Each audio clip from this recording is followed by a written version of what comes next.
Ollaa godina Booranaatti aanee jiru Gujiittis hongeen jiraattota 100,000 lakkaa'aman beelaaf saaxilee jira.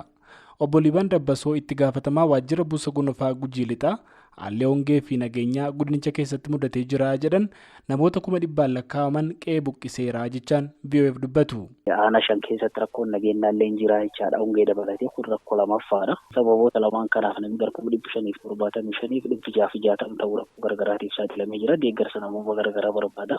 Namoota 575 kan keessa namni gammaatti gargaarsa isaa dhufaatii jiru nama 300 fi 11,473 ta'u nama kanatti gargaarsa argachaa jira.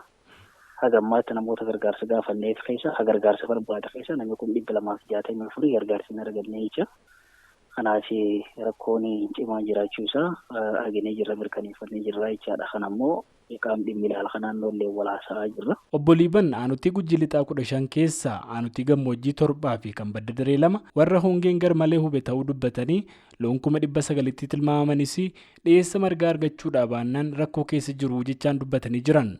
Barda bareedu ani lakkoomsi harka qabnu loonii naannoo 179,300 bara kanaaf ammoo hongee amma itti fufee uumama kanaa fi horiin naannoo 22,000tti dhiyaatu duusa gabaasisaa qabna. Ollaa godina Gujii Lixaa keessattis akkasuma aanutii 9 keessaa 3 kan qilleensa gammoojjii qaban jechaan aanaa Sorroo Barguddaa, aanaa Malkaa Sooddaa fi aanaa Dugda Dawaa keessatti hongeen hammaatee jiraachuus jiraattonnii fi aangawoonni VOA'tti himanii jiru.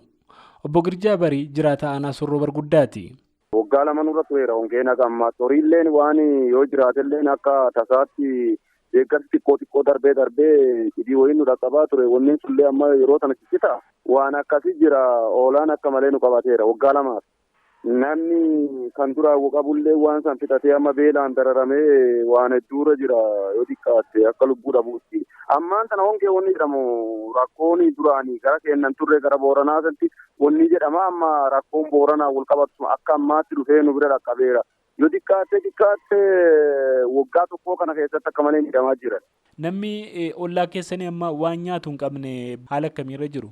Baay'eedha ammaan kanallee ka lubbuu isaanii sodaachisaa jiru hundaa'u beektaa rakkoo akka malee nu bira jira abboo wanni abboo bakka wanni kun na yaaddeessaa iyyuu akka malee na yaaddeessaa wanni kun rakkoodha akka ganda keenyaatti dhiisiyyuu akka naannoo keenya hundaattuu baay'ee na yaaddeessee ture. Warri midhaan hin qabne kun akkamitti jiraa ture? Namoonni hedduun isaanii muka beektaa naannoo isaanii muranii aarsaa kakala isaa gurguraa deemaa yoo xiqqaatte waan daldalaa wayii fide birrii 100 200 waan dhaggate bitataa akkasii bulu jira malee wanni makennamaa jiruuf hin jiru. Hundumaa bakka muka jiranii ibiddatti gabbisanii waan san godhatanii bulu jiru malee waan biraan qaban. Obbo Girjaan horiin hedduun waan namoota duraa dhumaniifis namoonni hedduun beela baqa gara magaalaa aanutiitti baqatanii jiru erga jedhaniin booda qaamni gargaarsaa harkaa qabu warra beelaan miidhamaa jiruuf haa qaqqabu jechaan gaafatanii jiran. Obbo Godoolee Waaqoo bulchaa aanaa Sorroo Barguddaati. Aanaan Sorroo Barguddaa gandoota 11 qaba. Gandoota kana keessaa immoo abbaa warraa 17,000 midhaan nyaata barbaadu. Kana keessaa abbaa warraa 7,000 dhaabbati deeggarsa miti mootummaa World Division jedhamu hin deeggara. Abbaa warraa 7,000 kana jala maatii naannoo 32,000tti jira. Amma garuu waliigala beelaaf saaxilan yeroo ammaa kanatti yoo qoratame dabaluu danda'a haala qabatamaa ammaan tana jiruun garuu qorannaa keenya marsaa jalqabaatiin naannoo 60,000 wayi amma ka deeggarsa barbaadu jechuudha. Obbo Godoolee Waaqoo bulchaan Sorroo Barguddaa ammas aanachatti qofaa horiin 200,000 fi 50,000 ol marga gargaarsaan dhiyaatu fedhu jedhanii namoota beelaaf saaxilamanii fi darbees horiidhaaf gargaarsa gaafannee eegaa jirra jedhu. Hongiin kibba Oromiyaa jidduu kanas saba himaalee mootummaan bal'inaan gabaafamu erga jalqabeen booda mata duree oduu biyyaa ta'etu jira. Keessumaa saba himaaleen mootummaa hongeen godina Booranaatti hammaataa dhufe horii manaa miiliyoona 3.3 ol ajjeesee jiraachuu himanii horiin manaa amma lubbuun hafanii jiran 10 qofaa ta'uu eeranii jiran. Bulchiinsi godina Booranaas godinichatti gargaarsi dhiyaataa jiru xiqqaa ta'uu ifoomsee jira.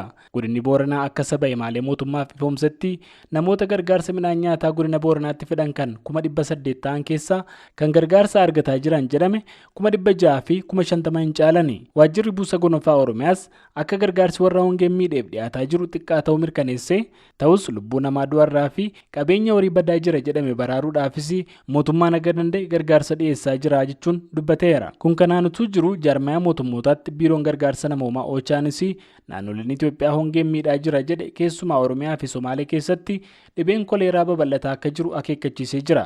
Akka lakkoofsa Giriigoosotaa aga gurraandhala 11tti weerara koleeraatiin namoonni 28 du'uu namni 1,100 ol ammoo dhibee makanaan faalamuu ibsee jira. Oochaan ibsa isaatiin dhibee kana to'achuuf dhaabbileen gargaarsaa fi jaarmaaleen fayyaa mootummaa qoricha yaalaa fi talaallis haga danda'an dhiyeessaa jiru jedhe. Garuu hanqinni dhiyeessa talaallii sadarkaa addunyaatti mudate duula kana irratti dhiibbaa taasisuullee eeree jira. Gabaasa Sagalee Ameerikaaf Galmuu Daawit Finfinneerraa.